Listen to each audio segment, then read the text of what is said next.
Yeah, you'll never grow if you stay in the same places. Growing up, my mom was on drugs and my dad wasn't in the picture, and so it finally came to a point where I had to move in with my grandparents. My granddad grew up in a time where it was different as far as races went, and so me being the only black guy on that side of the family, he was just broken and he didn't know how to deal with that. I mean, when he would drink, and he would drink all the time, that's when you would really see the angry part of him come out towards me. And I mean, he would hit me. I wouldn't be able to sit at the table with them when they ate dinner. I wouldn't eat the same food as them. I definitely believe that it was me, like I was the problem, and I felt like no one cared about me. I was just always put on the back burner, and I'm just like that back burner child. And so my mom was actually locked up when my grandma found out she had cancer. And then the night my grandma died, my mom actually came to the house. And after that, my mom said, I'm definitely done with this. And so a few months later, she got herself together. And it was weird at first, because when she first came to get me, I ran from her. I mean, I would not leave with her. And even though I was abused, I mean, that was where I called home.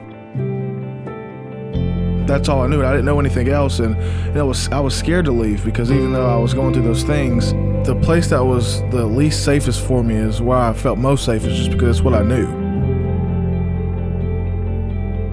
I think I just was searching for something new. I don't know what that thing was yet. I just knew I was coming here with a whole brand new start over, and I wanted something different. When I would hear about God, I was like, okay, well, it sounds great. I mean, it sounds perfect, but I'm not seeing that.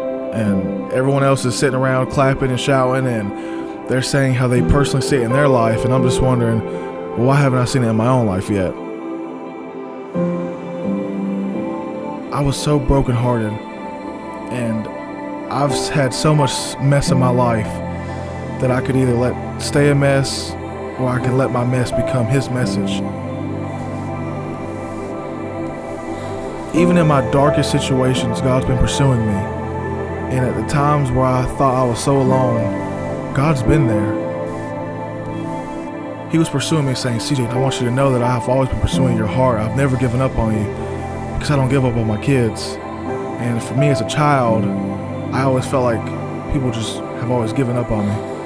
And then to see and look back and see a God who's never given up on me, even when I've given up on Him and myself,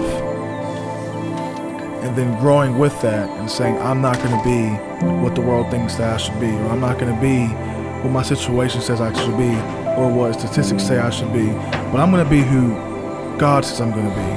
And I'm going to listen to the only voice that matters, and that's the voice of the person that died for me, so I could be free from that, so I didn't have to be that. He's the father to the fatherless. I mean, I grew up and I was so angry because I didn't have a dad, but the whole time I had a dad. The best that I could ever have in my life, it was Jesus.